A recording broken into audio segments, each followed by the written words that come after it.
There's just so much evil, stupid shit going on in gaming that, like, it just drives me nuts. And what's worse is my response ends up going over the top, and then I look like the bad guy. You know what I mean?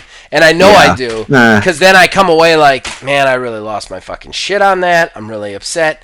But, like, I didn't need to go so far. Like, I don't know. It was... I don't know. Gaming is just driving me nuts right now. I mean, you've managed to not summon Arsenic Steel in a while, so I don't know. There's if he still listens. Summon him. I wish I could, like a magic card. like what's his fucking mana cost on that thing?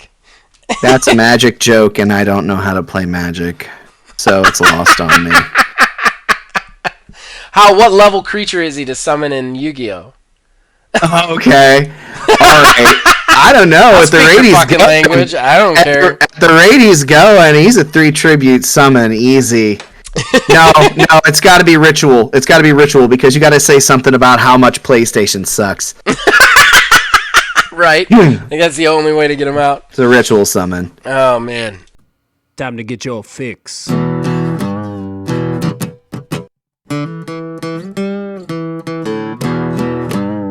It's a horrible gaming podcast. It's not good, it's not great. Horrible gaming podcast. It's not even what you would call fair.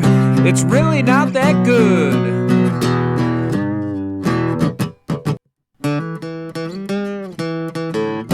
Horrible Gaming Podcast.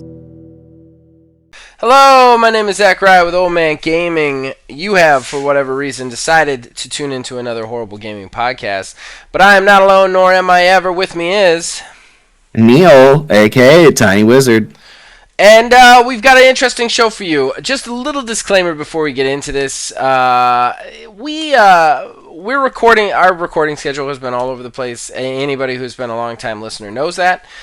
We recorded our last episode Sunday.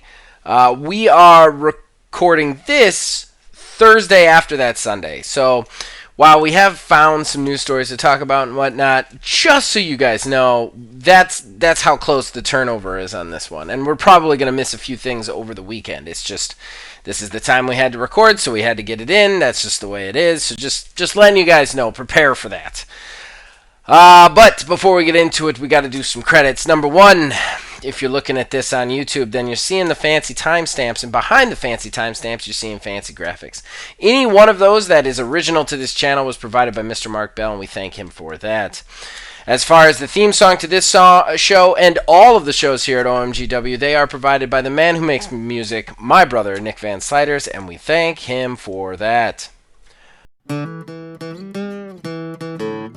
Horrible Gaming Podcast. That brings us to the top of the show, our first segment, our most important segment, and that is fan interaction. I do just want to say, guys, I meant OMG, just Old Man Gaming, not OMGW. It's been on my brain lately, so I apologize for that. I think the last 3 episodes I've called our channel OMGW. It's not. That's just a show on it. So, that out of the way, fan interaction is where we talk to you guys, the fans. We read out your comments anywhere we get them. We riff on them. We talk about them. We discuss them. Yada, yada, yada, yada. So, this week, mostly Kevin, and he was a bit reserved. Everybody was a little bit reserved. Jason started us off, though, with, remember, you don't have to be good to get good. Just riffing off the Adam Sessler thing we talked about last week, which was very funny. Thank you, Jason, for the comedy. Then Kev Too Tall. Here we go. Wait, I want to get these in the right order, because for some reason they posted to my page in the wrong order. Nope, that's not it. Where the hell is this post? It's gone. Yeah, gone forever. No, gone it really away. is. There was a whole big post. He talked about the TCP IP thing. Oh yeah, I had. Gone. Yeah, I saw that one. It's completely gone. That's weird. Okay, Kev, I don't know why that's gone. If you removed it, okay, but like, it's a ghost comment. YouTube does this shit to me, man. So scary. It's YouTube. YouTube does this shit to me. They just randomly delete posts and stuff. It's very, very frustrating. I'm looking at it right here. You're looking at which one? The comment. There's three. He had 3 comments about the TCP/IP. I only see one. Right. There was no, I said 2. I lied. There was one really big one that he started off with, and then he added on to it with 2 smaller ones. Well then I don't think I have that one then. It's very annoying. All right. So, yeah. Well, let's just go into this. If I'm after your financial info, Neil, a direct connection to your computer with a friendly game of Diablo 2 is an easy way in. TCP/IP is just the standard. Security and protection are all on the hardware software used. Just correcting you a little bit from last time. Yeah. He then said, also, letting people have TCP/IP access very likely would give away the secret sauce they are using to run their network. So I see what he's saying. I still don't feel like this is the reason Blizzard's doing it. I still feel like the reason Blizzard is doing it is 100% to get everybody on BlizzNet. Like that's what I see as the motivation. Though you do make good counterpoints, Kev, and thank you for that. Also, he countered you for a change. It's usually he's just mad at me. It's usually like Zach's dumb. Good point, Neil. Zach's dumb. So this time he countered you. Well, except for that Secretary of Defense thing where he was gonna kill you for not knowing a movie. Then he says, I think Valve's point of view for the Steam Deck is more time playing games. Maybe not more people playing, but more time spent playing, which in the long run is more money, because more time spent playing pretty much means more games purchased. What do you think about that one? I mean, pretty much, yeah. I mean, it totally makes sense. I think that's factored in there. I also think that this is a much more accessible PC thing. Like, this is much more accessible. If you are a person sitting at home on a console and you're thinking, oh man, I kind of want to do PC, but it's just too intimidating. The building is just too intimidating, or whether I buy it is just too intimidating, or like some of it looks good, but it's just too intimidating. This is a very non-intimidating, non-intrusive sort of console entry point for PC play. I mean, it's a very casual friendly sort of system. Would you disagree? I mean, I don't know though, because then you have to consider like. Somebody disagrees. Just once, I want somebody to be like, "Yeah, good point. Moving on."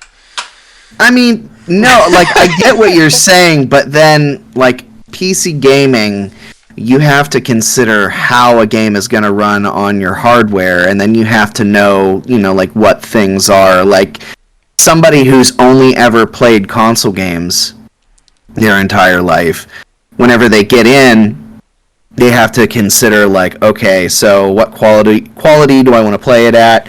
What games, like, what do I want to play for what frame rates, this, that, and the other. Like, there's a lot of different things that they have to consider in that regard to get a game to run and run smooth. Now, but that's what I'm saying. Like this supplies those casual gamers with quick and easy access, without having to worry about the graphics and all that shit. I don't know. I would not consider a PC gamer to be a casual gamer.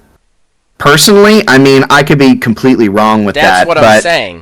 That's what I'm saying. Casual gamers are console players. This gets console players into the PC space. This gets casual console players into the PC space. I don't think of PC gamers as casual either. That's what I'm saying. Like, this will attract casual gamers as well. Because if somebody's casual who wants to stay casual and thinks about PC but doesn't want to get into that hardcore, this is the system for them.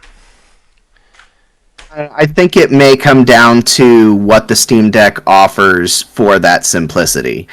if the Steam Deck is just going to run games like pretty much just like here's Steam library, or like here is the place that you go to buy the games, buy games and have at it, and they don't guide like those first time people along, it'll be a learning curve for them. I mean, so I don't know. Like most of the games do that for them anyway. I mean, yeah, they kind of read specs and then you bounce around from there. Which I think I've had to mess with my specs on maybe 3 of the games I've purchased since I got a PC, maybe. And if I'm messing around with specs, the other thing too is I would have to, and you're right, it's how well the Steam optimizes it for it. But you'd have to assume that if Steam is releasing the Steam Deck, they're going to be able, like any game is going to be able to read that system's specs very easily, you know. Yeah. So like it's not, what I'm saying is like with like my PC, there's a lot of overclocking options and stuff like that could mess up those settings, you know. That like when a game reads those settings, it's like, oh, this is what he's got, this is what we're gonna set it at, but like it doesn't realize that I'm overclocking my graphics card, or I'm, you know what I mean, or I'm doing some other stuff in there. There's a lot of that kind of stuff going on. Whereas the Steam Deck isn't gonna have that. It's going to be a standard piece of hardware, so that game hopefully would be able to read it very easily and just set it for you. I mean, there are certain indie games that you're right about, but I mean, those games are usually small enough that they'll run anyway. Yeah.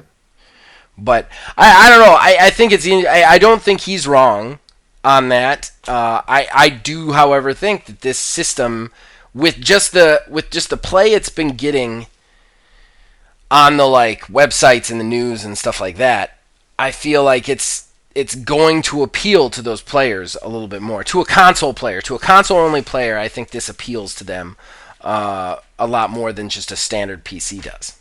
Yeah, that I'll agree with. Even though I would never go back. I got a PC, I'll never go back. I love the PC gaming experience. Like I play the Switch for the Switch-only stuff, but PC is where it's at. I'm not going to say it's not, but like, just thinking from the mindset of I was one of the holdouts who didn't have a PC, who was a primary console gamer, this thing would have really, really spoke to me, you know, when I was in that headspace. Yeah, I mean, and then meanwhile, here's me. I just finally got my PC up and running, and I told you the other day that I lucked out and I have a Series X on the way. It's going to be here Saturday, so.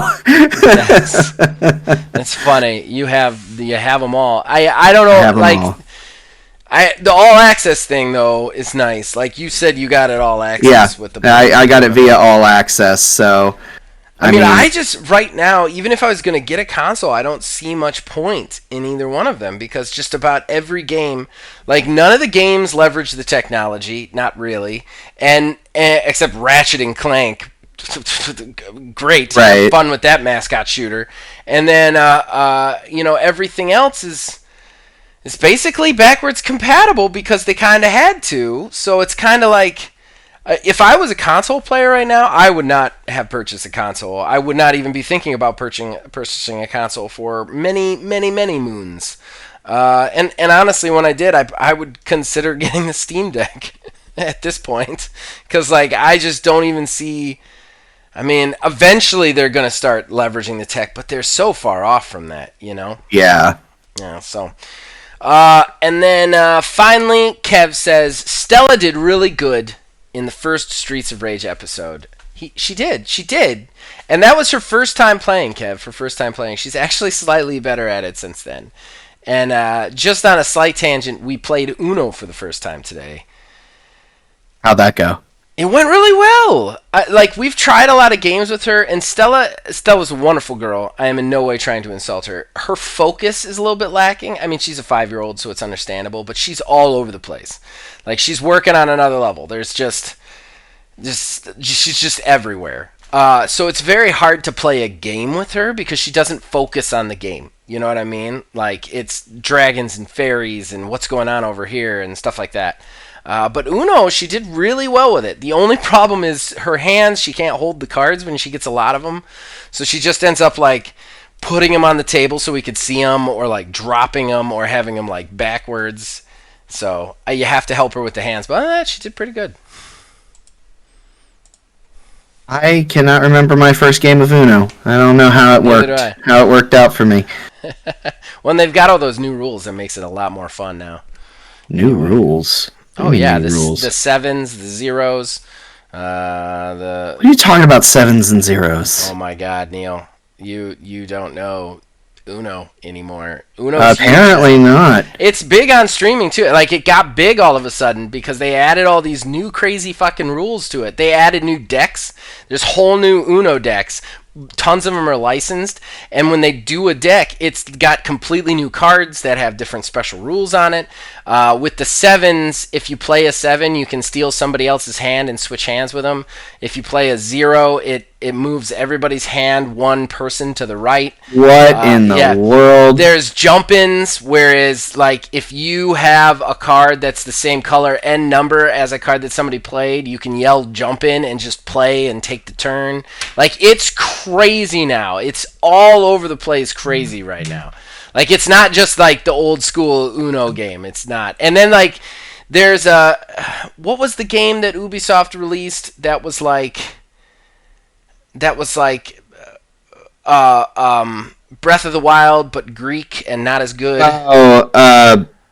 I know what you're talking about. You know, like it was last year. It was like right at I the know end of last year. I know it was originally called Gods and Monsters, and they didn't want to call it that Yeah, anymore. but it's not that anymore. It's some other shit. Yeah. That's stupid. Well, that one had its own Immortals Phoenix Rising. There you go. That one has its own deck, and that one means like you select a god, and then you have to play a certain number of cards, and when you unlock the god, you get certain extra powers of like shuffling and switching cards up and stuff, depending on the god that you selected. Like it's almost like a trading card game at this point. There's a rabbits version that has all these crazy cards. There's Uno Flip that has these weird like flipping rules to it. Yeah.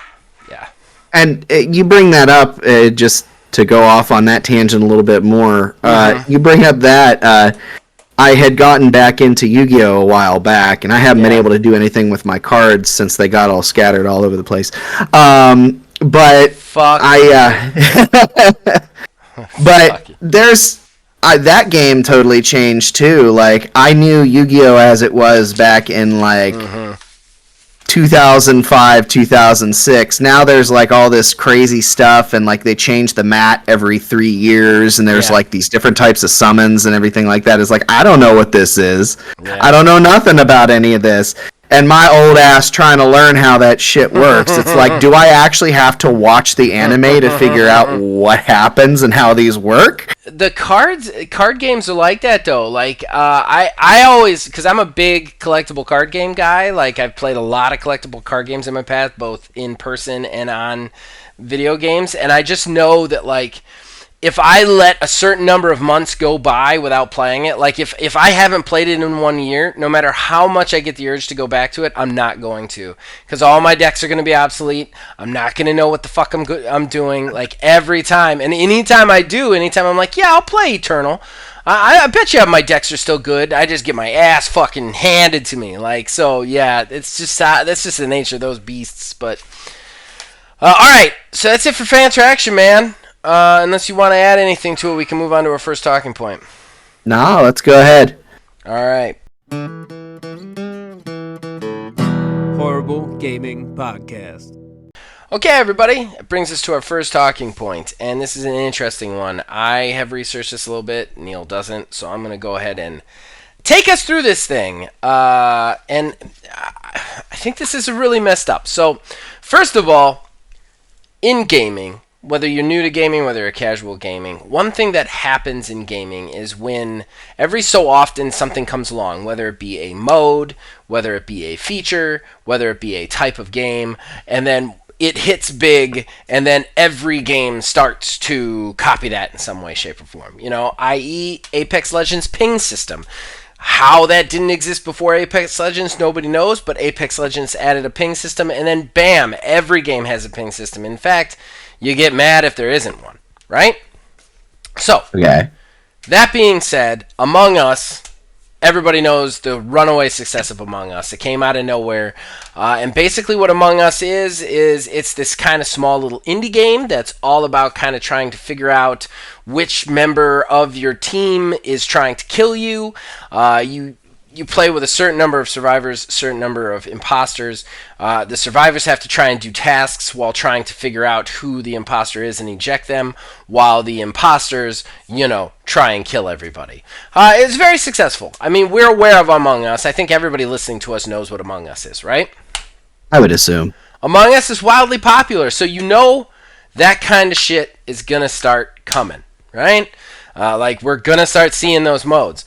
Well, we already have. Fortnite has added an imposter mode, and Call of Duty has just added a double agent mode. And this is not going to be the end of this, kids. We're going to see a lot of Among Us additions to game, Among Us modes, plus Among Us whatever. However, the Fortnite one has caused some problems. Among Us has taken issue with it. The reason being that their new imposter mode doesn't even just copy the mechanics of the game, but it actually copies the maps almost down to a T. Basically, I'm going to try and quote some of the IGN article on this. And I don't think Among Us is wrong on this one, honestly. Usually I get mad at this because, a while back we had PUBG called out Fortnite for doing Battle Royale when PUBG wasn't even the first Battle Royale game out there. Mechanics, whatever. But, copying a game is a little messed up. So, programmer Gary Porter was quick to point out some of the similarities between Fortnite's loop control facility and Skeld, being the original Among Us map, the first map to debut on Among Us. Innersloth, that is the developer of Among Us, co-founder Marcus Bromander, better known by his online name Puffballs United, added, "We didn't patent Among Us mechanics. I don't think that leads to a healthy game industry, and can I just say, amen to that."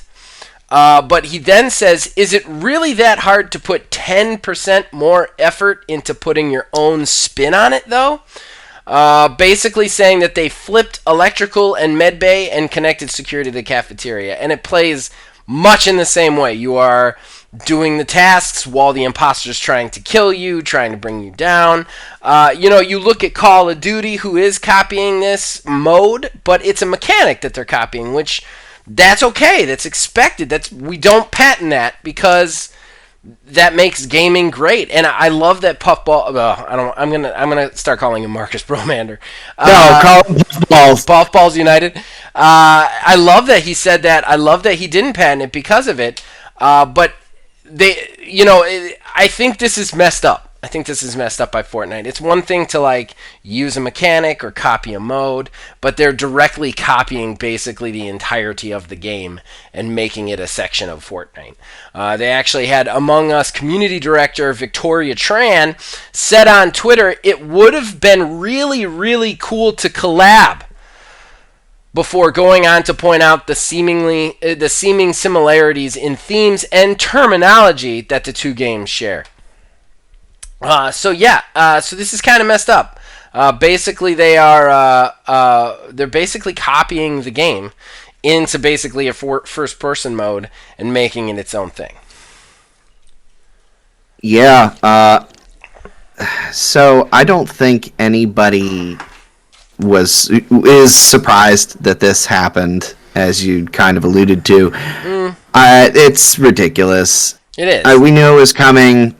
Epic has done those things in the past, like straight up stealing dances from online content creators without crediting anything like that.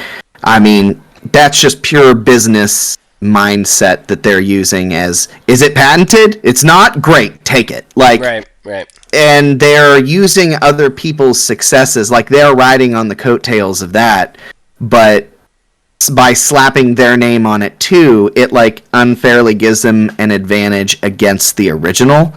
I'm all for innovation and, being the best version of something. If they added something to it that's new and fresh, other than it's Fortnite, so I'm assuming you can build in this mode too. I don't know. I don't know that for certain. So, something like that, it's I don't actually lazy. think the mode itself is out yet. I think they just if they're defined gonna do it. Yeah. Yeah, if they're it's lazy. gonna do it. Yeah. And that's what's irritating to me. It's like I said, like, I don't think it's wrong that when you have a battle royale game become popular, you do a battle royale mode in all games. And obviously the developers don't think that either, but like, to just copy the mode and put it in there, it's just lazy. It doesn't make it interesting. Like, it's sloppy. It's sloppy beyond sloppy. Like, and if you're gonna do it, like, copy it, but like, add something to it. Add some Fortnite flavor to it, you know? But they just haven't, apparently. Like, it's just basically Among Us and Fortnite. And it's just... Even... Go ahead. I was just going to say, but like even adding flavor is not enough, because like it is Fortnite, and Fortnite is stealing a mode or stealing a whole nother game idea and implementing it into Fortnite.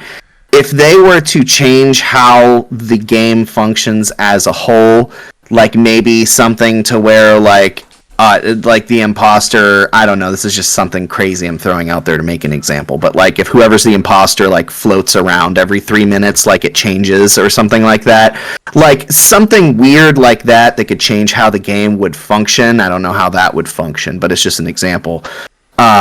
Something like that, I would be like, oh, okay, you know, they're actually taking and, you know, moving that idea forward rather than just taking and slapping it in what they already have. Like, just because Fortnite has its own sort of mechanics built into it that makes it its own thing doesn't add anything to something else that's just slapdashed into it. Well, and that's the thing. I mean,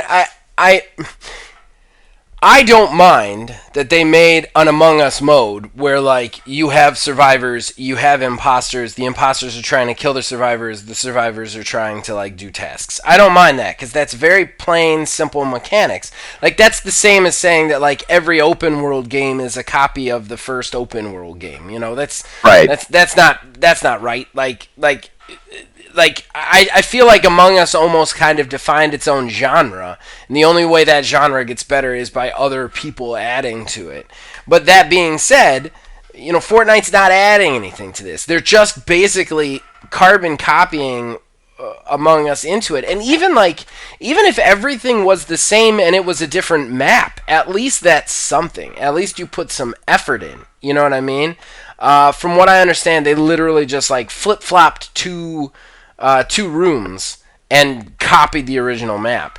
And even the developers are like just change a couple of things. Like we're not even saying like change like the base mechanics or anything. Just do something different instead of just slapdash slamming it into Fortnite as quickly and haphazardly as you can. You know. If they are going to make that decision to go ahead and be like, we just want to do that, but in Fortnite, I feel like they have a responsibility to, like, at least get their blessing to do so. Yeah, sure, you know, stuff isn't patented, and yeah, go ahead, be cutthroat business people and steal it, but, like, that's a bad look. Yeah, I mean, I feel like they should have. Like, they should have at least gotten a blessing, even if it's like, hey, we know this isn't patented, but we're gonna do this thing that you do because it's like the only one in the space. If it was more so like they put more effort into like flipping the maps around and stuff like that, like maybe okay, I can see them just being dicks going off and doing their own thing. But the fact that they essentially just copied and flipped the maps, even that's taking too much. That's not doing too much. That's I agree with that. I don't necessarily agree that they needed their blessing. I think they needed to do something original with it though. Like they needed to be like, ours is different. You know what I mean? Like and they just didn't do that at all. You know, like I said, there is a mode coming out for Call of Duty Black Ops in the Season 5 update, I think, called Double Agent, which is very similar to Among Us from what I've read. I could be wrong, and I might get fact-checked by Philbilly, who's definitely more up on the Call of Duty stuff, but I'm pretty sure everything I've seen makes it look very similar to what Among Us is, but at the same time, it's a different player count, there's a very different map, they're doing different things with it, and I think that's why you're not hearing Among Us go, what the fuck are you doing, Activision? I think the reason they're directing their anger towards Fortnite is because Fortnite was just like, make Among Us in Fortnite, and that's the messed up thing. That's the messed up. Although, in fairness, Fortnite, with the exception of the building and the silly weapons, basically originally when they did their battle royale, it was just PUBG with more arcadey feel to it. Right. In that case, though, it was an evolution of the base idea. They're not evolving anything. They're not changing anything. They're just doing this in that. Right. And that's If they were to make a whole let's just say a whole new first or third person shooter, and it was Among Us, but instead of a 2D plane, let's say they put it in 3 dimensions. Somehow found a way to make it a 3D map and do it that way, or something along those lines. I have no idea how this mode that they're talking about is going to work, but something like that even is enough of a change. Yeah, I think, too, you have... I think, too, that Fortnite, even though it's basically just copying PUBG in the beginning... It's still, just by virtue of what it is, set itself very, very much apart from PUBG. PUBG is a much more realism-based shooter battle royale, whereas Fortnite was much more arcadey and had some silly aspects to it, Right. Plus, Fortnite, I would say, elevated the genre a little bit more than PUBG could.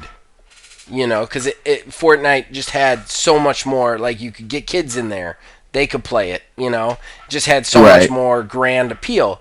But with this, it definitely seems like just like a slapdash copy cut steal sort of situation with it, which is fucked up. And this is the kind of thing that makes people want to patent their stuff, and when you patent your stuff, it makes gaming even worse. Right.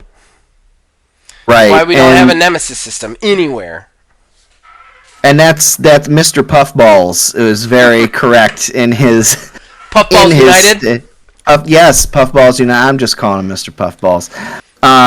But he was, that's the thing, is he had the right idea in regard to that, because it's basically what you just said. Right. The second that you patent something, well, then that locks it down to one person. You can only get it at that place, which, fine, if you want to hold that behind a gilded gate... That's fine, but you also have to understand what that means for gaming as a whole. You can't innovate, you can't change anything along those lines. And eventually, even you are going to have to change based off, change that thing. Even the Nemesis system. At some point, something's going to have to happen with its evolution to change it up, because it's going to get stale. People are going to be like, it's just Nemesis system is all it is. Or no one's even going to use it. When was the last WB game that used the Nemesis system? I mean, there's only been 2. Right. They were the Lord of the Rings game. They've been out. They haven't done anything with that IP. So literally, we just have the Nemesis system, which is an amazing system for gaming, just sitting on a fucking server somewhere, gathering digital dust. Oh man, I hope they put it in that new Harry Potter game. That would be amazing. Just think about that. You just have your own little snotty Hogwarts student rival just shows up in the middle of the stuff. I want it in a fucking DC game. They have DC. Yeah, they have DC. Amazing, yeah, man. They've got they got the Knights game coming out. The co-op Batman brawler sort of thing with the 4 Bat Kids. How cool would that be if you had just a bunch of randomly created fucking bad guys that you could take down or turn to good or anything like that, And then just take that excitement for these ideas within Warner Brothers properties and then apply that same idea to things outside of Warner Brothers. That right there, we have that patent that prevents all of those cool things from happening. Yep. But, I mean, Warner Brothers isn't even doing anything with it, too. Like, I'd still be mad, but I'd be slightly less upset about the patent stuff if Warner Brothers was doing stuff with it. If, like, we had tons of Warner Brother games with Nemesis system, if we had Mad Max with the Nemesis system, and DC games with the Nemesis system, if we had that, then I'd be a little bit less like, I'd be like, all right, well, at least they're using it. They want to keep it their own, but they're using it. They're not even doing that. The last game they did with that in it is almost, like fucking 6 to 10 years old at this point, and they haven't touched it since. Like, fuck, man. Like, it's the only reason to play those games. The only reason to play those games is that Nemesis system.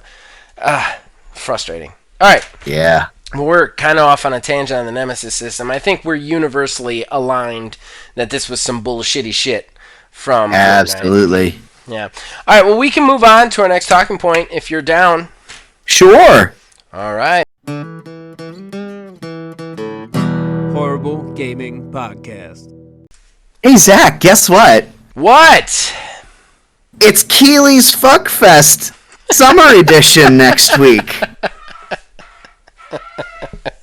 Gamescom, guys. Gamescom, you know that Keely's thing? Fuckfest, KFF, Keely's, baby.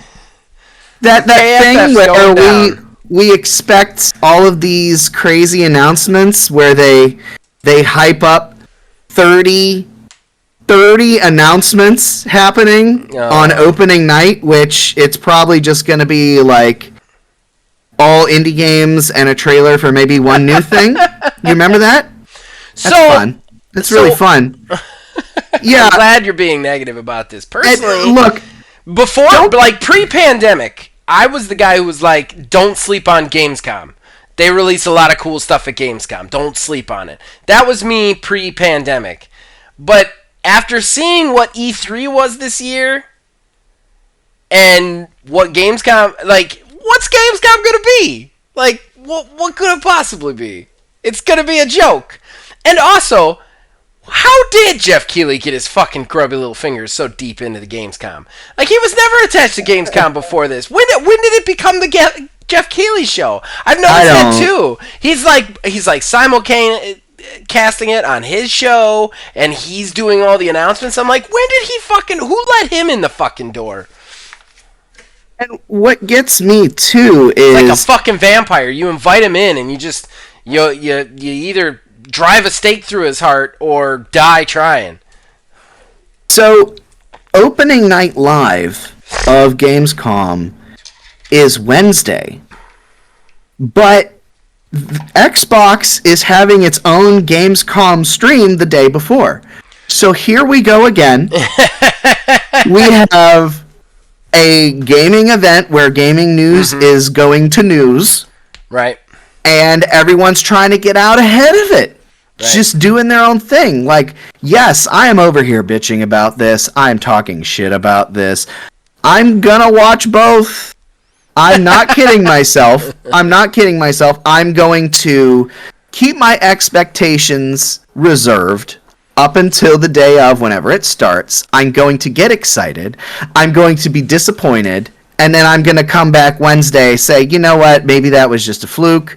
We'll see what the actual show has. Get excited and be disappointed again. Here we are. This is modern gaming, I guess, news outlets, modern gaming shows.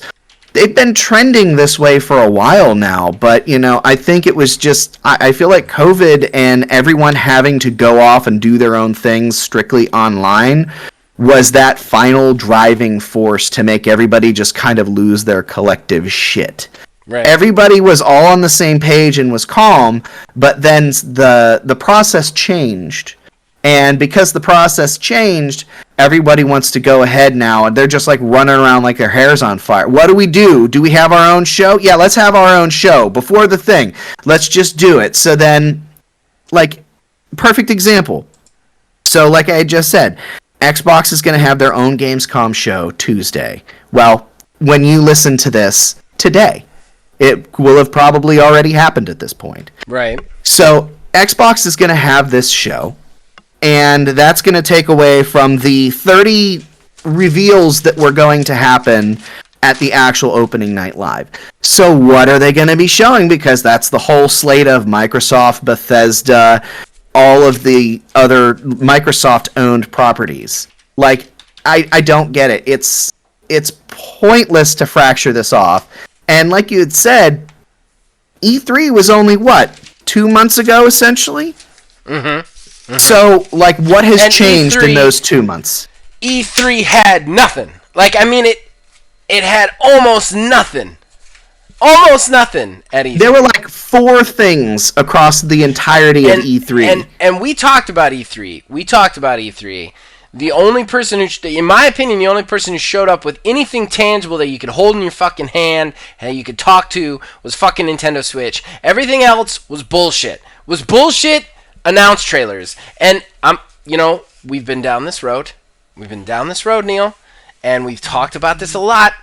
The thing that I am not going to watch this. I'm not going to watch the one before it. I'm not going to watch the one after it. I'm going to go on IGN on Wednesday. I'm going to scroll through to see everything announced, and then I'm just going to watch all the trailers one by one, and then I'm just going to be like, oh, this is a waste of time. And I'm so sick of trailers. It's a Ponzi scheme. Gaming is a Ponzi scheme at this point. It's just people giving money to people for stuff that doesn't exist yet. It's crazy to me. Like, fucking Starfield makes me want to just ram my head into the wall. Like, they gave you nothing with that trailer, but somehow Xbox won E3. And then they gave you nothing with the fucking... Even Outworlds 2. They made fun of how little they had. And just because there was a trailer there, everybody was like, Xbox totally won. With just nothing but hype. It's nothing but bullshit, man. I tell you, it's ridiculous. It's absolutely ridiculous. I'm going to start my own show. I'm going to get somebody who knows computer animation. I'm going to give them $200 to make a fucking... to make a Scalebound trailer. Like, I've got Scalebound coming out in 2022, and then I'm going to post it. I'm going to see how many people pre-order that shit. Like that's the level of stupid hype we're at in video gaming right now, and it's just super frustrating. Yeah, I feel like they feel that they're beholden to, like, how it used to be. Like, game development didn't used to take as long as it does now. So they could come out and say, hey, next year or year and a half, this thing is going to come out, and it would be pretty close to it. So now they feel like they have to plot out these shows and have these, like, crazy shows that are like an hour and a half that have all these reveals of all this stuff and get you hyped and ready to go for something that you're not actually going to get. Like, Fable wasn't even at E3, which don't even shocked the crap out of me. And like, we're now, like, we were clamoring for Fable. We knew that it was all but confirmed. They finally announced it 2 years ago, and we were like, it's supposed to come out in 22. They're talking about how it was supposed to be 22. So we are almost at the end of 21. We haven't even gotten an update. We haven't gotten an update. So we have Gamescom this year. We have Keighley's other fuckfest, the winter version, in December. And then after that, we don't have anything until E3 of 22. And at that point, it's either going to be like one of those, surprise, it's coming out in 2 months, or surprise, it's making its debut in 23.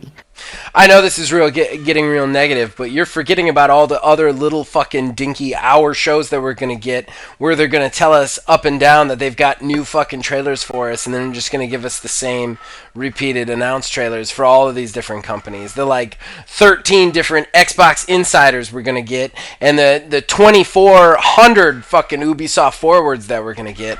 Like, I'm so sick of this. And, like, I'm all for, like, doing the trailer dump online, and having your own narrative and just giving it to us then, but, like, don't show us anything unless you have something to show us. And also, gamers out there, I very rarely get mad at you guys. Stop being so excited for shit that doesn't exist. Just stop it. Because that's why they keep doing it. You know, every gamer was like, where's Fable? Where's Fable? Where's Fable? Where's Fable? At Xbox, so Xbox was like, well, we gotta give them Fable. Xbox gave them the worst little trailer of a fairy getting eaten by a frog. Sorry, spoiler alert for a stupid fucking teaser. But a fairy getting eaten by a frog. They slapped the Fable logo on it. They gave you no gameplay. They gave you no characters. They gave you no nothing in that. It was just a fairy getting eaten by a frog. That's literally it.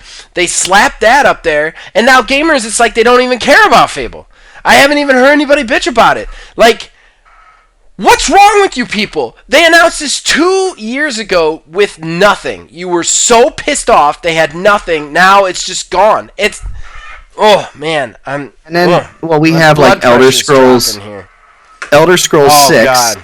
Elder Scrolls 6 was the same sort of situation. And you haven't heard the Skyrim news. I can't wait to talk about that nods and ends. So we're going to have... That's going to be one of ours that overlap. Okay. I already saw that today. Oh my god. At least it'll be in Games Pass, I guess. Yeah. Yeah. You know, we got that, what was it, 2 years ago, 3 years ago, that they announced, hey, we're working on it. And there was like a news article that had come out a couple months ago saying that Elder Scrolls 6 isn't even expected until 2024 or 2025. And that trailer... The original Elder Scrolls 6 trailer, teaser trailer, was on the show with Starfield. Yeah, that's right. Yeah. And they've tried to retcon that. They tried to say, oh, that wasn't Starfield, that was that vampire battle royale thing that they've got Arcane Studios doing. Oh, that was for the Elder Scrolls, the Redfall Elder Scrolls, because that was like a region in Tamriel. I'm like, no. You look back at that trailer, it says Elder Scrolls. Like, it says it on there. So, like, fuck you, Bethesda. You announced this 4 fucking years ago, and it doesn't exist. Yeah, it's so frustrating. And I don't like to blame the victims, but the gamers kind of make this possible by getting so excited about nothing. The fact that 9 out of 10 gamers think that Xbox One E3 is absolutely a joke. A fucking joke. Beyond a joke. They showed us almost nothing. Almost nothing. The only thing good they showed us was Forza 5. And then they had one other thing that they showed us gameplay from, and I can't remember offhand. Oh, they increased their like the fact that they had Back 4 Blood going into Game Pass and stuff like that. Like they increased their Game Pass awareness, which was a good move. And they had Forza 5. Everything else they showed you is a fucking candle in the wind. It doesn't fucking exist. Whereas Nintendo goes out there, gives you 5 fucking games, shows you gameplay, gives you a release date, but somehow they're the losers. I hate that mentality that and a lot of gamers have that where it's where they're more excited about the idea of a game than the game itself. Yeah. And that bothers me. Also, we put so much criticism on gameplay trailers instead of... an announced trailer is universally accepted as awesome. You look on the web, an announced trailer is... anybody is always excited about an announced trailer. Starfield. Everybody's excited for that. They showed you nothing. Whereas, you can find at least half the videos about the Breath of the Wild 2 sequel trailer as negative. They showed you gameplay. So then they start picking apart the gameplay. It's like they want a game that doesn't exist. So they're so excited when they get this announcement of a thing that doesn't fucking exist. Because they can just make it whatever it is in their head. Which just goes into the fact that no gamer could ever live up to it. It's... I'm going to stop talking. I'm going to have a fucking aneurysm in my head. Yeah. I mean, and that's why I didn't want to talk about Gamescom. Well, we don't have to talk about it much longer. You brought it up a couple of times. I just want to explain why I've been avoiding talking about Gamescom. Because I'm so sick of these fucking shows right now. I brought it up because that was only one of the few things that's really come out that's talk-worthy that's happened in the last 3 days, 4 days since we recorded. But yeah, I mean... it's going to be the same thing. I don't And again, like I had said, and I guess it makes me part of the problem is I'm gonna watch it.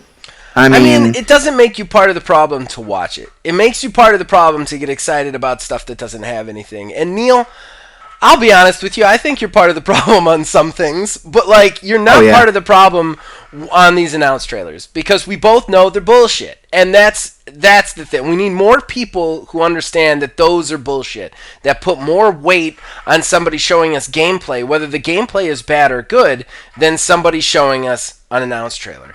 I mean, Halo Infinite. Everybody was pissed about the Halo Infinite gameplay reveal, and it wasn't great. But I was much happier with that than just him standing on a hill with his fucking helmet in his hand, like preparing to jerk off. Like that gives me nothing, you know.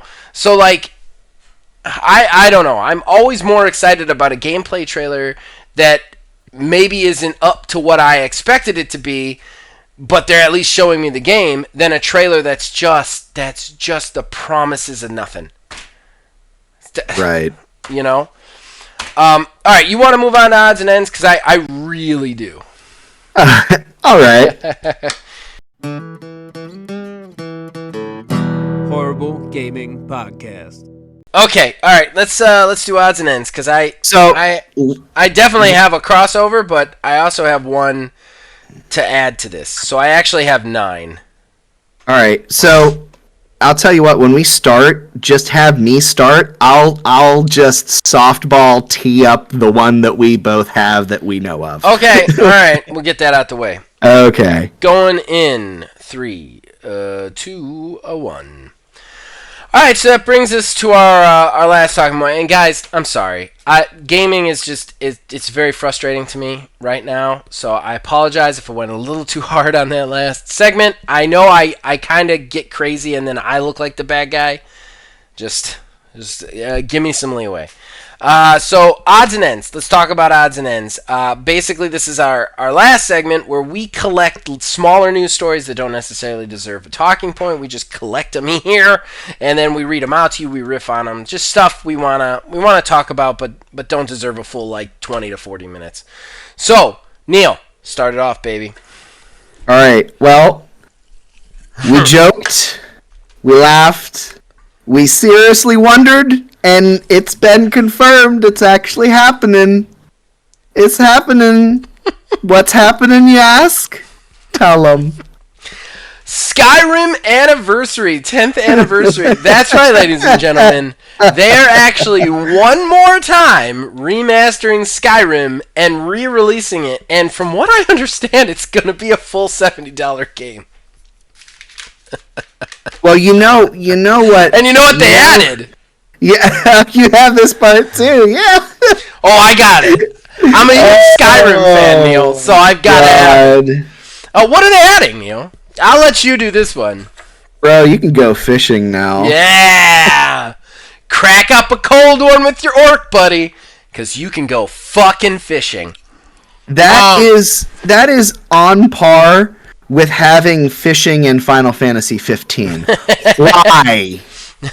Every game has fishing now, man. Phantasy Star Online has fishing. Explain that shit to me.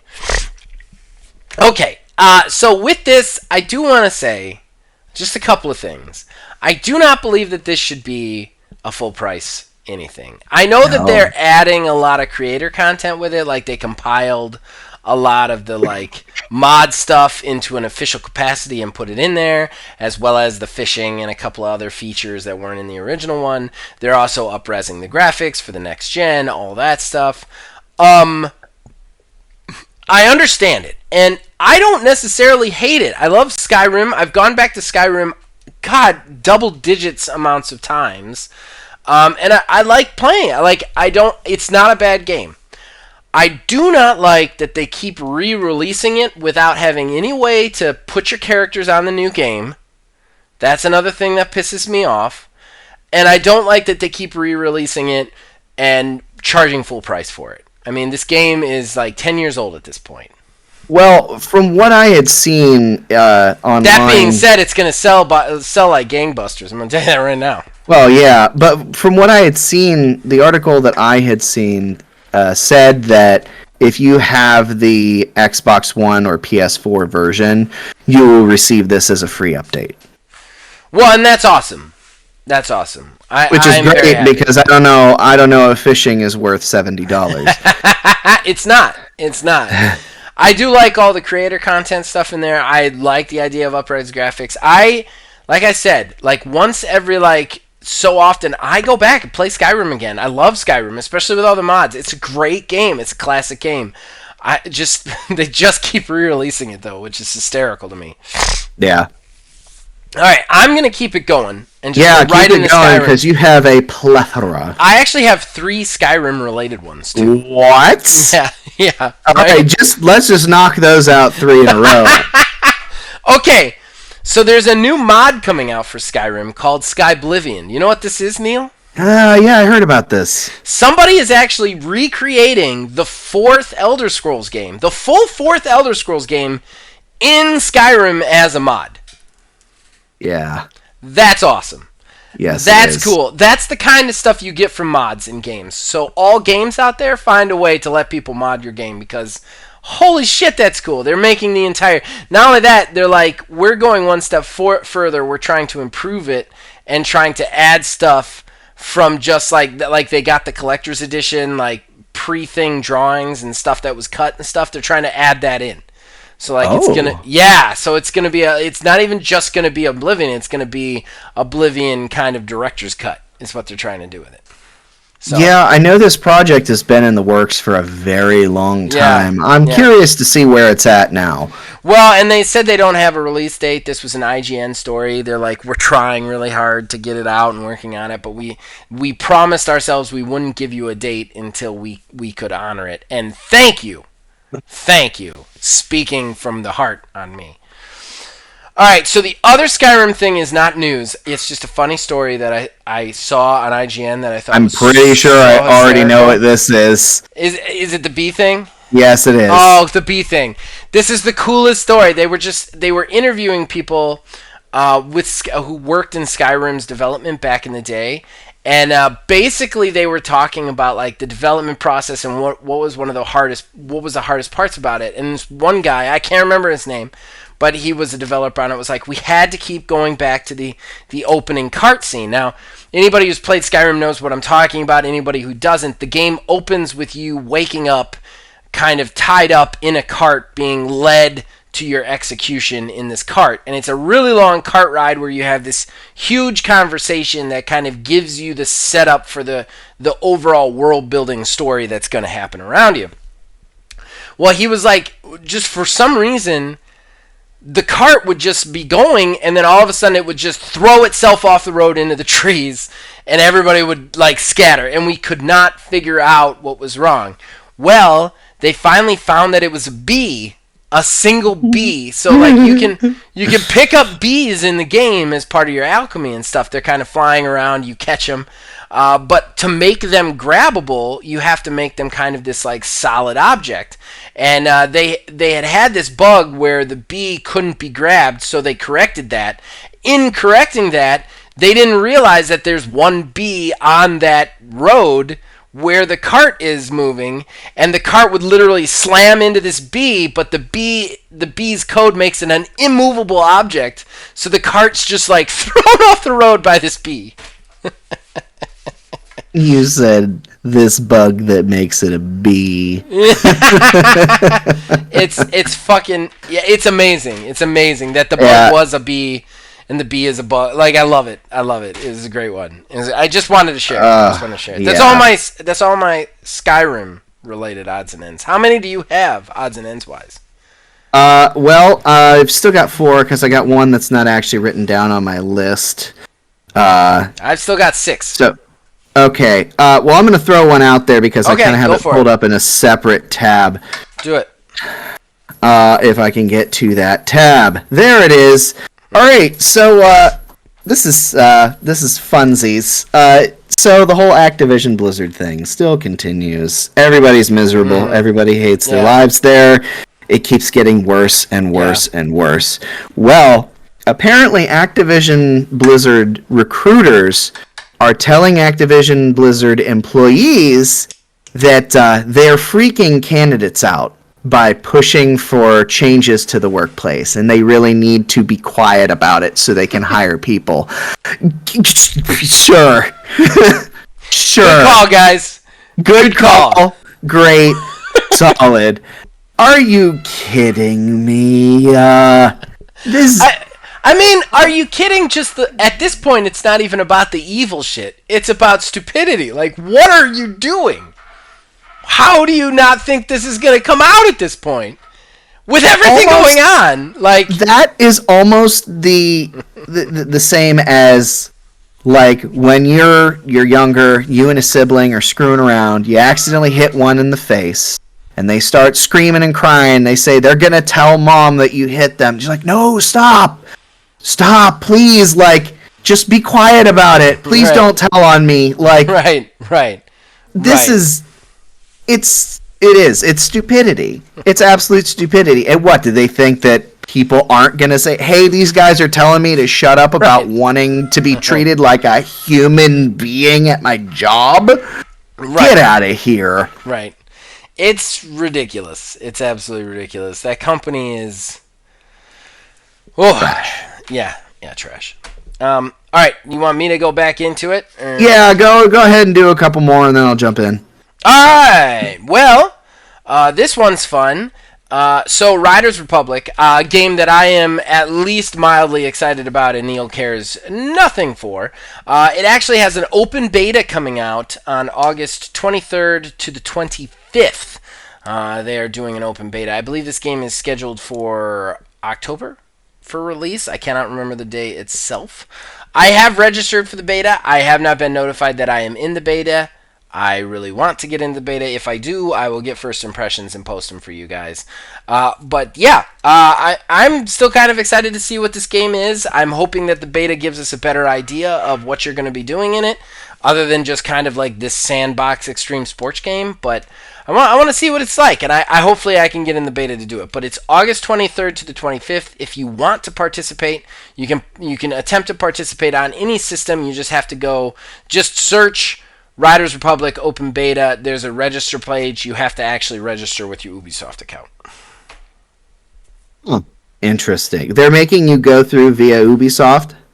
I am assuming it's going to be Ubisoft Connect, but I mean, I'm going to have to assume because they make you register with your Ubisoft email and password. So I'm gonna assume that it's going to end up being Ubisoft Connect as the system. But yeah, I haven't gotten in, so I don't know, you know? Yeah, it's interesting that they're starting to move that way with betas. The Halo Infinite one was the same deal. In previous betas I've been in before, and I'm assuming Back 4 Blood worked the same way. It's literally you just go in, download it, and do the thing. Mm-hmm. I mean, Back 4 Blood was Steam. You couldn't do it through Xbox, but it was Steam. Well, however you go about getting on it, there's no application process. Right. But granted, it was a closed beta for Halo Infinite, but still, I think it was the Halo Reach one that I got into back in the day. It was very much just like, you're approved for the beta, and you just go download it in the Xbox store. Well, and in fairness, what bothers me about the words on this is they do call it an open beta, and an open beta is just you download the thing and you play it. It doesn't mean that you have to register for it and get an email. That's a closed beta. Right. So, it's very strange that they're making me, do this for an open beta, which they say it's an open beta. But then they're like, okay, but you got to register for it. Well, that's not an open beta. Right. That's a closed beta. Either way, I'm trying to get into it so I can get an idea of what this game's going to be.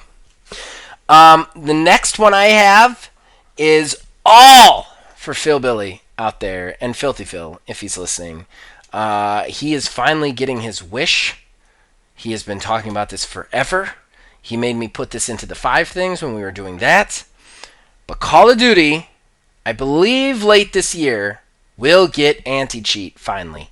They are getting an anti-cheat software for Call of Duty coming later this year. They're also going to be adding a new map, but I thought Phil Billy would be much more excited about the anti-cheat than he would be about the new map.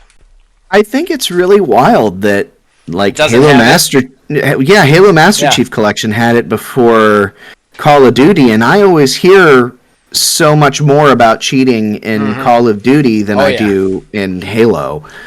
Yeah, I've definitely run into some. Philbilly runs into it all the time, and he actually pointed it out. Even the Back 4 Blood beta. The Back 4 Blood beta had anti-cheat. Had anti-cheat technology in it. He's like, how does the Back 4 Blood beta have anti-cheat, and the biggest fucking battle royale on the planet doesn't? And like, I mean, 100% he's right. So they're finally adding it. Finally. That's wild. Yeah. So I'm down to 4, sir. All right, I can jump in. Okay. I can jump in with one of them. Okay. And this one's pretty quick and to the point. So, Pokemon Arceus has a release date. The weird Breath of the Wild open world Pokemon game has definitely piqued my interest. It's been given a release date of January 28th, 2022. So I hope there's some sort of demo that comes out for it. Nintendo's been pretty good about handing out demos. We'll see what happens with that. Because I would love to try this. I haven't been really into Pokemon in a very long time, but just the fact that it's very, very open world exploration-like game, I'm about it. So hope it's good. I would love to see it. I'll definitely try it when it comes out. I hope it's good too. I hope we get a demo. We don't usually get one from Pokemon though, but hopefully we do. Fingers crossed. Okay, so back to me, Biomutant. Now, this game was controversial at release. I personally liked it, though I will say I tired of it. There wasn't enough to keep me playing in the game for very long. Like, there was things they could have done to extend kind of like personal storylines, that they didn't do. But I liked the game overall. I enjoyed exploring it. I enjoyed playing it. A lot of people really didn't like it. But guess what? It has sold well more than it cost. Which is very interesting because you kind of reach this weird spot where it's like, was it a success then? Even though people didn't like it that much? I don't know. But basically, since they're a smaller team, a much smaller team, they had a threshold to make back their money. They've sold 1 million copies, which it doesn't seem like a lot of copies, honestly, but 1 million copies, they've made how much they cost to build it like over 20 times, basically. Well, it's funny you bring something like that up, because I'm actually just going to piggyback right off of that. So actually there's interesting news came out about Outriders. Apparently People Can Fly have not been paid any sort of royalties from Square Enix yet because of the deal that they made with Square. People Can Fly was not going to get paid until Square made its original investment back on the game. Yep. So many people believe, given the fact they have not been paid, that Outriders has been a financial failure. Mm-hmm. Yeah. Which, that's a good juxtaposition there, too, because both those games came out, both of them had, like, controversial receptions, and it's just, like, the amount of people working on one and the amount of effort put into one versus the other one, The other thing is, too, we've given, and I think People Can Fly handled the lead up to Outriders really well, and then the release of it really poorly. And I've talked about that a little bit on, shows and definitely with Phil Billy. They handled their end game terribly. They handled their late game terribly, and they handled their updates terribly. Plus, they kind of made it sound like this was going to be a game that they stuck with for a really long time and kept adding to. But then you found out kind of like right after it came out that they had like 6 other games in the works. And I gotta say, having read that news, I kind of thought to myself, well, that's probably why they had 6 other games in the works, because they saw that this one wasn't doing good. What's the incentive to keep sticking with it if they've got such a bad deal on it, Yeah. So I don't know. It didn't work out for them. That's for sure. It didn't work out for them. And honestly, I don't hate Outriders. It has a really good story. The main game is a lot of fun. It's a lot of fun to play. It's a lot of fun to enjoy. It's just the end game is terrible. And I think the terrible experience of the end game really poisoned a lot of the main game for me, as well as Philbilly. Because I never even got to the end game. It's just like Philbilly got to it, told me about it, and I was like, I don't want to do that at all. And it just kind of like, plus there's only like one viable build to even be able to really do the end game. Like the end game literally made classes obsolete. So it was just really bad end game that they should have changed and redone. So are they still updating it or no? Because I mean, at this point they kind of, if they want to get paid at all, they have to update it to try to make it be a viable thing to sell more copies. Because if not, maybe they've just scrapped it. Maybe they've just scrapped it at this point. Like, what's the point if they're not going to make any money back off of it? What's the point? Like, I mean, I think maybe they're just chalking that one up off as a tax write-off, because I don't think I've seen any substantial updates from Outriders. Plus, they got standoffish with their fans because their fans kept getting mad at them because they kept updating the wrong thing. It basically turned into Anthem all over again in some very different ways, but basically it did. So now you've got this. They've been very silent on the Outriders front for a very long time. So I don't foresee a whole lot of stuff coming out for that. Of course, I don't know what kind of agreements they have DLC wise. Like, did the season pass include that? You know, was there a season pass? I don't remember. So, like, if there was, they might be contractually obligated to DLC. And side note, fucking Godfall's still coming out with DLC. Explain that one to me. That doesn't make sense. No, they just came out with their third DLC, like, full DLC update. I'm like, what? What? Who is playing that game to justify that? Or is it just the developers like, we think this is cool, we're just going to do it for ourselves? You know, I don't know. I mean, more power to them if that's the case. Right. All right, so let's talk about the GTA remaster rumor. That's my next odds and ends. All right. So, credible rumor comes out. We might be getting a remastered GTA collection, including San Andreas, Vice City, and the original GTA 3. What are your thoughts on that? I can dig it. I mean, dig it too. I never played Grand Theft Auto for like the game, the story. I tried a little bit with 5 on the PS3, but outside of that, I mean, I always just played it to just blow stuff up. Get my wanted level up as high as I could and last as long as I could. That was it. That's all I ever did. I feel like that game is one of the first, like, really successful sandbox games. Like, if you look back at the original GTA 3, like, one of the cool things to me about GTA 3 was all the stuff you could do that had nothing to do with the story. You know, just, like, traveling around, buying guns, doing races, competing in vigilante stuff. And I like that, like, they added more and more stuff to that. San Andreas, you can have girlfriends and sex, and you can have, like, you can work out and eat. You can make yourself fat, if I recall correctly. You know, Vice City in the same vein. You know, like, I love that, like GTA 5. The thing about the GTA is I don't love the storyline because I like there to be some kind of good guy, and there's never any kind of good guy. Like, even the best guys like Nico Bella from 4, he still killed a lot of people for no reason other than, like, cocaine. Like, so I have a hard time with that. But yeah, like, I love that you could buy, like, apartments and deck those out, you know? So, like, I think this is really cool. It's a really cool idea, and I hope they actually, like, tweak it to the point where we're not just getting updated graphics, but even updated features, you know? Yeah. So I got 2 left. What do you got? I got one more. All right, well, I'll do one more then, and then we'll go from there. All right. Splitgate. The Halo meets Portal, and they had a baby competitive shooter.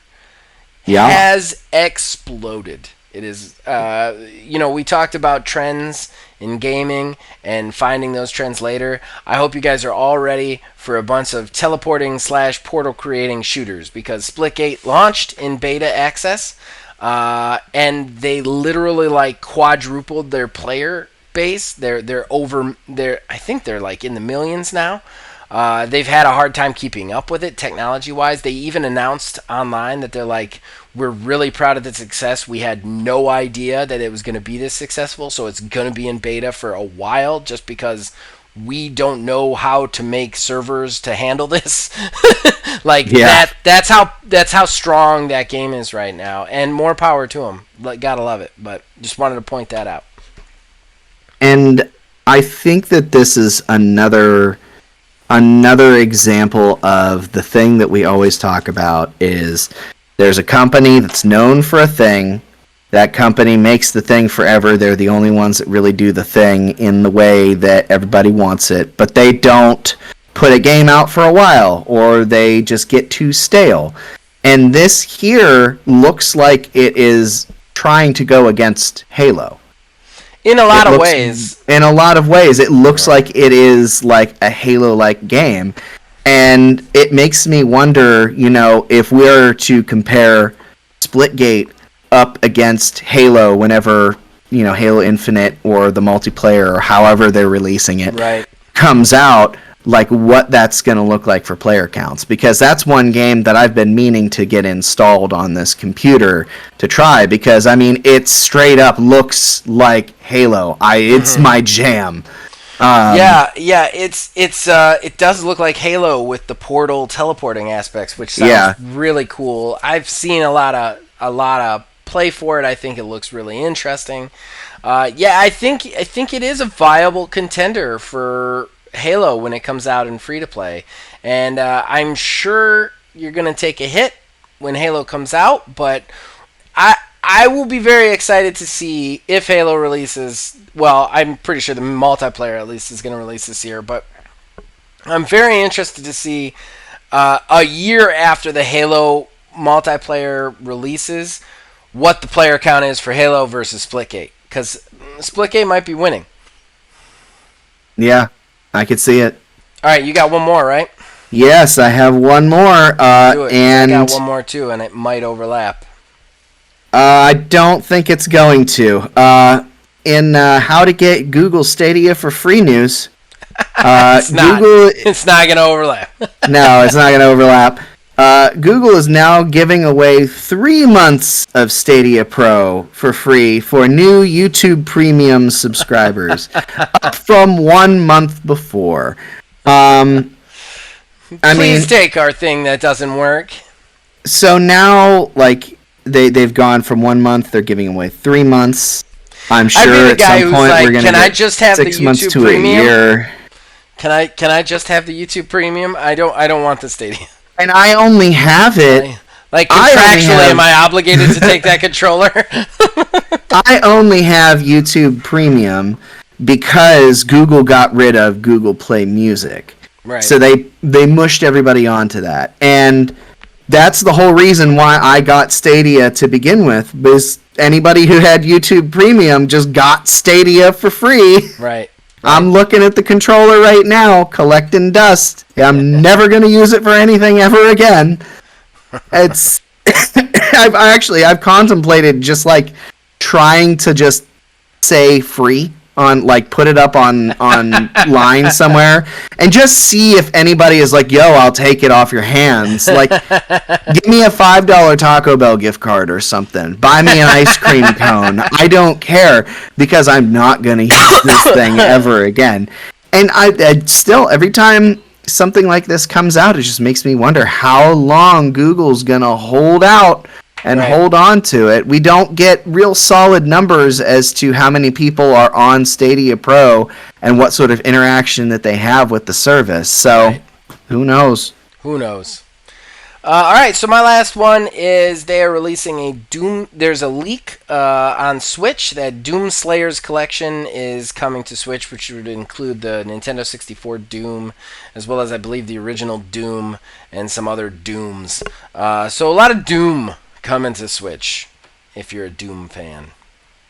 Well, as Gurr says, doom-de-doom, doom-doom-de-doom. Invader Zim references always welcome. Dib! Okay, so... that's it for Odds and Ends. You want to pause this sucker and wrap it? Sure. Horrible Gaming Podcast. That brings us to the end of the show and the shameless self-promotion that comes with it. Neil, anything specific you want to plug? Yes, actually, there is something very specific that I want to plug, and something that we've actually gotten questions about from sources, various sources, as to what's going on with Halo Infinite War. Right. As we've done it in the past, we would do one season of Halo Infinite Road, and then we would do a season of Halo Infinite War. My schedule was banana sandwich there for a while. Yeah. But it just so happens that we had a date open up that at least some of us are able to get on and play. So we actually have a date. It's going to be September 11th. Okay. We don't have a time yet. It's probably going to be in the evening. But I plan on putting up either some sort of message or a group, something along those lines, within Discord to have, whoever drop their tag in there and see who's interested in doing it. And then going from there, we'll set something up. Whenever we play, we typically go for about 2 hours or so. If you've been involved with it before, you already know how it goes. If you're new, you want to jump in. It's about 2 hours in the evening. It's been about 9:30, 10-ish Eastern. So we can do day, by the way. We didn't talk about this. Well, if you want can to do day, we can. It's well, up to you. We will be limited on our day during the day. All right. Because we have something going on that day. We have a birthday party that we have to go to during the day. I just wanted to let you know that I'm available. I talked to Lisa. She's okay with whatever. Yeah, during the day might be pushing it a little bit, but we can, like I said, we're still gonna hammer out the time. Like I said, as we've done it in the past, it's been like 9-10-ish Eastern, and then we go for 2 hours or so. We go through about 3 or 4 different like random multiplayer things. And we'll go from there. Usually translates to about 5 or 6 episodes. I do also want to point out, just to dovetail on this, Neil is the showrunner on this, so he is going to be setting up all the maps. He's going to be leading us into battle. He's going to be... I'm probably going to let you do the intros, too. We will be capturing my point of view just because You're experienced with it. I don't know what I'm doing with that on the PC. The thing is I would capture Neil's, but there's no way for us to get the data from Neil fast enough to actually get the show out. So, because we use this sharing program called Dropbox, but it's not big enough to contain a, 2.5-hour video.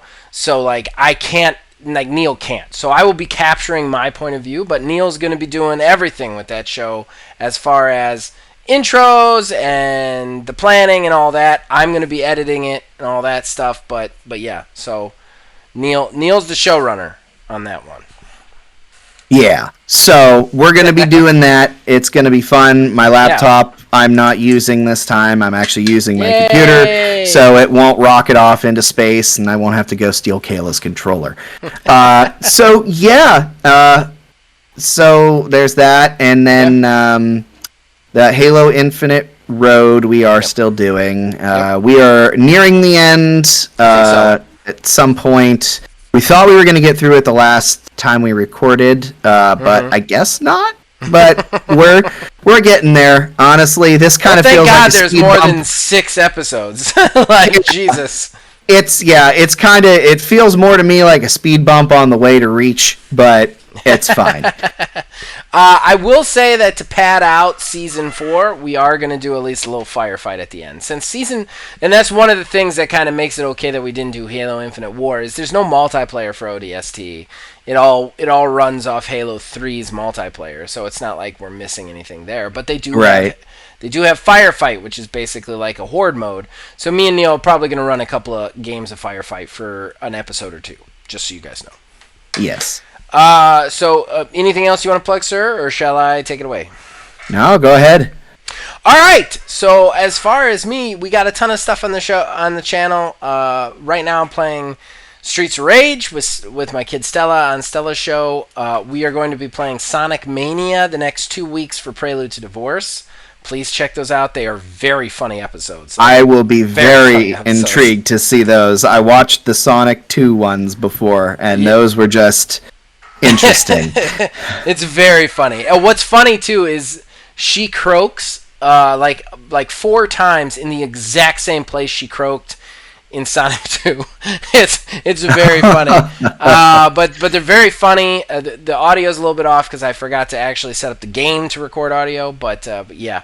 So check those out. And then of course I'm doing Wasteland 330 with Philbilly. That's always fun. And then you've already talked about Halo Infinite Road. I do want to say again, continue to mark your calendars. September 13th, the Monday of September 13th, or 2 days after we record Halo Infinite War, will be the starting date for OMGW. It will be episode 1. I finally have Ziggy Vans and Blaze Phillips. They're coming into the studio tomorrow night to record some commentary. We've got the first 4 episodes fully edited, first 8 episodes all shot and recorded. It's exciting. It's exciting to actually be doing a 3rd season of this. So please mark your calendar for that. And then let me see. I think that's it. I do want to just give a quick shout out to my streaming. Streets of Rage Survival Mode every Tuesday night, 9:30, and the lunch stream 11:05. State of Decay 2 on Wednesday. And the lunch stream's a lot of fun, Neil, because I'm in my 5th playthrough of it. And you take characters with you from each time, so there's just this, like, if you watch it from the very beginning, there's a narrative through the whole thing, and like characters have died, and people got very sad, and then other characters have survived the entire time. Other characters have come back. It's really exciting. It feels like like its own story from start to finish.